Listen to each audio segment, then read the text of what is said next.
La Argentina era un país con 25 millones de directores técnicos y hasta nosotras, que habíamos sentido en un principio el Mundial como una calamidad, teníamos nuestras propias ideas acerca de la formación del seleccionado nacional. Para mí es una barbaridad, mamá. ¿Cómo Menotti lo pone en el segundo tiempo y por tan poco rato, con los ojos que tiene? ¿Vos viste los ojos que tiene, mamá? Nena, vos siempre por hablas de por favor. Pero viste lo que es Villa. ¿Qué Villa? Oíme, con esa barba, parece un profeta. Ay, Mira lo que te digo, pero un profeta. ¿cómo le viste los No ojos? pueden decir qué hacen. Son las 7 de la tarde y todavía no almorzamos. Porque se pasan todo el tiempo hablando pavadas. ¿Cómo pavara, papá? ¿Pero cómo pavara? ¿Qué está diciendo? Estos partidos se transmiten por todo el mundo, tanto cuidar la imagen del país, y Menotti deja afuera a los jugadores más lindos. Eso es verdad, ¿eh? Yo me quiero morir, así que no se morfa por eso. Ay, a mí me tiene loco este mundial. Miren, la casa es un desastre. No tengo una camisa limpia. El nono se nos queda en cualquier momento. Y ustedes lo quieren poner en el seleccionado de banco. Bueno, ¿qué tanto, che? Con 4 partidos por día, ¿qué querés que hagamos? No le queda tiempo para nada a una. Vamos, nena, vamos que empieza el partido. Ya empieza el partido. Está bueno, está bien. Bueno, otra imagen de la fiesta de todos, la película de la dictadura sobre el Mundial.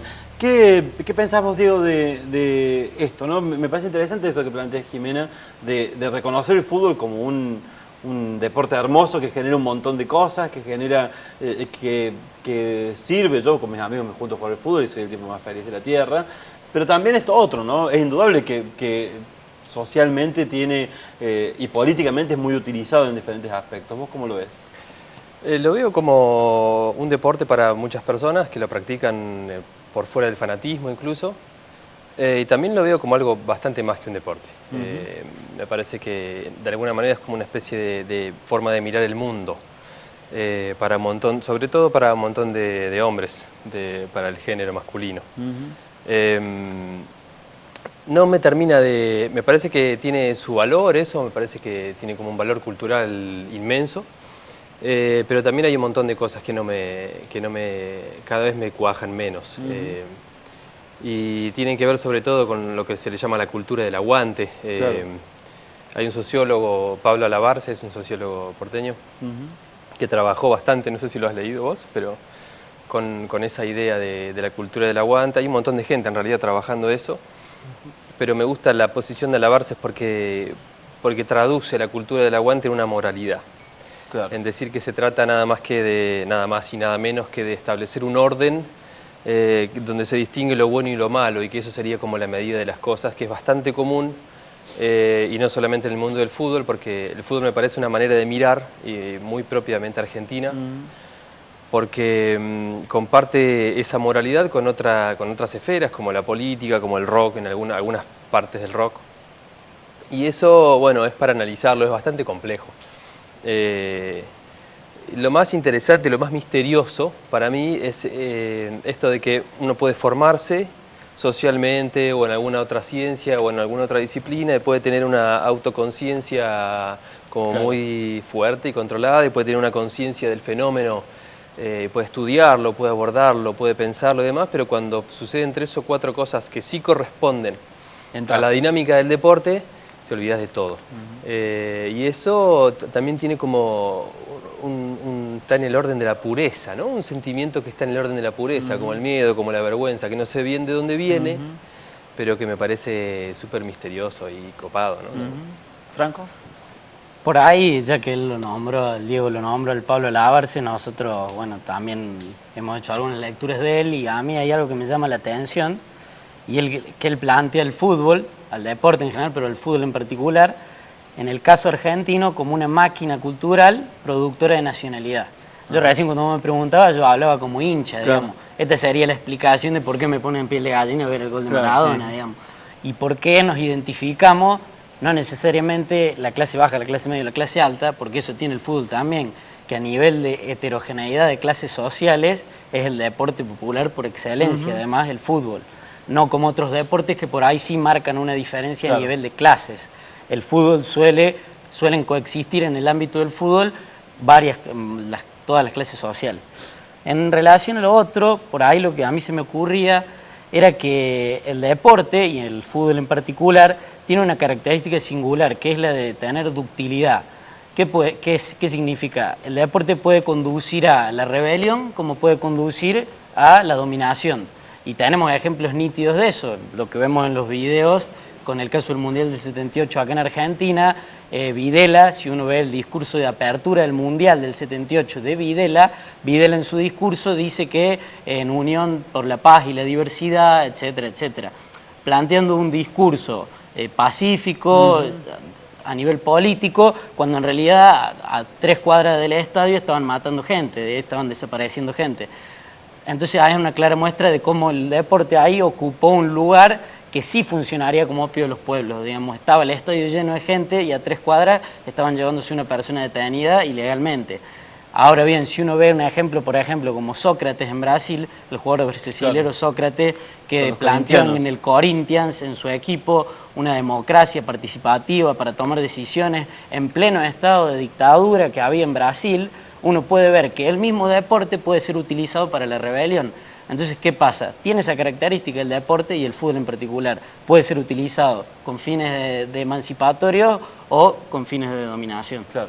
O sea que no hay una mirada fija, digamos. Es como que va variando y que se puede ver de diferentes maneras.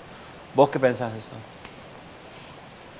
Sí, creo que se puede ver de diferentes formas, pero no sé, pensaba en relación a esto de ciertas emociones que, bueno, vos las llamabas como puras, no sé si entendí bien igual. ¿A qué te referías con eso? Pero pienso que las emociones incluso más íntimas que podamos sentir, las hemos cultivado, las hemos aprendido en relaciones con otros, entonces esto de que el fútbol pueda hacer llorar, reír, abrazar, uno lo podría llegar a pensar, digamos, como analista, cómo uno ha construido esa intimidad en relaciones con otros, acumulando emociones repetidas. Y me parece importante, digamos, quien tenga ganas de hacerlo, poder, si se quiere, secar ciertas lágrimas y ver cómo queremos llorar o con qué nos queremos emocionar, con quién nos queremos abrazar y poder pensar qué implican esos abrazos. Creo que sí, el fútbol puede generar diferentes emociones, sociabilidades, asociaciones, pero creo que necesitamos un poquito de distancia para poder reactuar esas emociones. A mí me gusta el pensar en el concepto bueno, lo tomo de un autor que se llama Víctor Turner, que propone pensar las manifestaciones como espejos mágicos. Entonces, si bien repite algo que ya está, el espejo nos devuelve algo que ya está, deforma eso. Entonces, volver a vivir también es volver a dar forma y digamos, poder traer a la conciencia esa posibilidad nos permite pensar cómo queremos deformarnos. Vos me hiciste acordar una anécdota de un escritor argentino, filósofo, que es muy antiperonista, Juan José Sebrelli, que cuenta que en un momento él se encontró en una manifestación, en su momento cuando lo seduce el peronismo, y había tanta gente que se sentía compañera que ser parte de esa gente lo hizo a él peronista, ¿no? Después se curó para él, ¿no? Hay otros que no nos curamos nunca, pero él se curó después de que se dio cuenta que eso no le gustaba. Pero hay algo, ¿no? de esto que nos pasa con el fútbol que tiene que ver con eso que planteabas vos antes. Vamos a ver un contrapunto de Caparrós y Ruggeri sobre el fútbol y seguimos charlando. Para la gente que va a ver un mundial, aquellos que tienen la posibilidad de ir a ver un mundial. El que vendió, por ahí vendió algo, un auto, sí, algo para irse. Es incomparable. A ver, el mundial no se compara con nada. Con nada. No, separa todo. Separa el mundo. Nosotros decimos. Y a los gobiernos es una fiesta para el gobierno, para los gobiernos que están involucrados en los mundiales, ¿no? Es una fiesta. Ahí está en eso. Pero la gente, si comiste una papa, si comiste un pedazo de carne, ¿qué te importa? Estás esperando a las 6 de la tarde, 7 que juegue la Argentina, no te importa nada. Subió el dólar, No, pero juega Argentina hoy, juega Argentina. Yo creo que se sigue intentando usar el fútbol con ese noble sentido de distraer a los pueblos. Lo que pasa es que ya no sabemos distraerlos muy bien de qué, porque, como decía, se ha perdido esa idea del siglo XX, de que los pueblos tenían como una especie de tarea manifiesta que iban a llevar adelante, etcétera, etcétera, y todo eso está en un momento de recomposición, de reordenamiento, de reescritura. Pero ciertamente los estados siguen teniendo confianza en el poder del fútbol. Bueno, está. ¿Cómo lo ven eso? Bien, creo que es cierto. Lo interesante del contrapunto es que no sé si la palabra es pureza. También creo que siempre necesitas distancia para analizar cualquier tipo de fenómeno social. A mí lo que me interesa es lo contradictorio, porque las emociones se producen in situ, están ahí, ¿no? Siempre, obviamente, en pasado uno puede analizar emociones, uno puede proyectar cosas o puede tratar de ver de qué manera se quiere deformar. A mí lo que me interesa en particular es qué es lo que pasa cuando están sucediendo las cosas y ese tipo de reacciones, a veces pulsiones, te diría, que uno tiene frente a eso.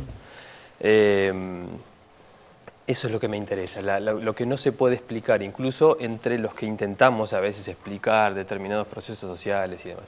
Hay un componente que está completamente definido por la cultura y por tradiciones, que sucede alrededor del fútbol que no termino de poder entenderlo del todo. Eso que dice Caparrós me parece cierto. Creo que igual el fútbol ya es una industria tan aceitada, claro, tan desarrollada, que prácticamente ni siquiera queda espacio entre la vida y el fútbol, porque ahora, en los últimos 10 o 15 años, quizás un poco más, el fútbol está presente casi todos los días. Hay actividades para ver todo el tiempo, la transmisión en directo es permanente, o sea, todos los días se transmiten partidos en directo. Entonces es algo omnipresente, completamente omnipresente, como la tecnología digital, por ejemplo. A mí en particular me interesa eso, el contraste que hay entre la necesidad de explicarlo, la intención de cada uno de explicarlo, y eso que te brota si te gusta el deporte, cuando aparecen este tipo de episodios, eso es. Yo, de acuerdo a lo que decía el defensor Ruggeri, no hay en realidad evidencia histórica de que un triunfo, un éxito deportivo traiga aparejado, lleve de la mano un triunfo electoral de un partido determinado. No. Puede que suceda como puede que no. Puede que lo ayude como puede que no. Ahora, no es que es causal el hecho de que Argentina salga campeón mundial ahora, Macri sea reelecto. Eso no va a suceder. Si Argentina sale campeón mundial y Macri sigue haciendo las cosas como las viene haciendo, no creo que sea reelecto. ¿A qué voy con esto? En el periodo actual en el que vivimos, me parece a mí que la globalización, que uno podría estar de acuerdo con el concepto de posmodernidad o modernidad, creo que las identidades son mucho más volátiles de lo que eran antes, en el sentido de la relación con la nación. Pero ¿qué pasa? Cuando uno ve un caso como el Mundial, ahí reflorecen estos sentimientos de nacionalidad que por ahí en otros momentos no están tan presentes. Y en un contexto global como el actual, en el cual tenemos a Trump en Estados Unidos, tenemos el Brexit en Gran Bretaña, bueno, en otras naciones de Europa se está produciendo el resurgimiento de esta nacionalidad. Ver qué pasa en un mundial es interesante. ¿Qué pasa con esas nacionalidades que de vuelta van tomando esa forma que por algún momento se había perdido, se había licuado? Como dice Bauman, el sociólogo que habla de las identidades líquidas, se pierden en el proceso de globalización los límites de las naciones. Bueno, ¿qué pasa con un mundial ahí? ¿Esas identidades se ponen en juego o no? ¿De qué forma? ¿Los chicos, Jimena, sienten eso cuando se viene el mundial, o un rebrote de lo nacional, o vos no lo ves? No, no lo he visto, por lo menos con el grupo que yo trabajo y en esta instancia sí hay una tensión de algunos de ellos, pero no he visto la bandera, eso. la remera, viste que es como muy... Sí. Ahora se empieza a ver mucho eso, ¿no? Sí, está bastante motorizado por la publicidad, me parece. Yo creo que es un poco transitorio también, tiene una cuota de esnobismo a veces, ¿no? Esa nacionalidad que se diluye inmediatamente, se diluye con los resultados además, porque si Argentina vuelve en primera ronda, se van a poner a discutir si hay riesgo de guerra civil o ese tipo de cosas. Claro. Es un dilema sobre todo para la gente que no está muy de acuerdo con las políticas actuales, ¿no? Hay un dilema. La gente que es fanática del fútbol y que no está muy de acuerdo con las políticas actuales tiene un dilema que todavía no se sabe resolver, que es ver a Messi y a Macri en el balcón de la Rosada levantando la copa, o ver a Messi ¿Y cuánto llorando. le pagará eso a cada uno, no? Claro. Hay una historia famosa que es la de Carlos Ayravedian en la cárcel en la penitenciaría, hincha fanático de Talleres, deseando que Talleres pierda el partido contra Independiente porque sabía que era un triunfo de Menéndez, el triunfo de Talleres, ¿no? O sea que son cosas que atraviesan todo. Vamos a otro corte y ya venimos y seguimos charlando.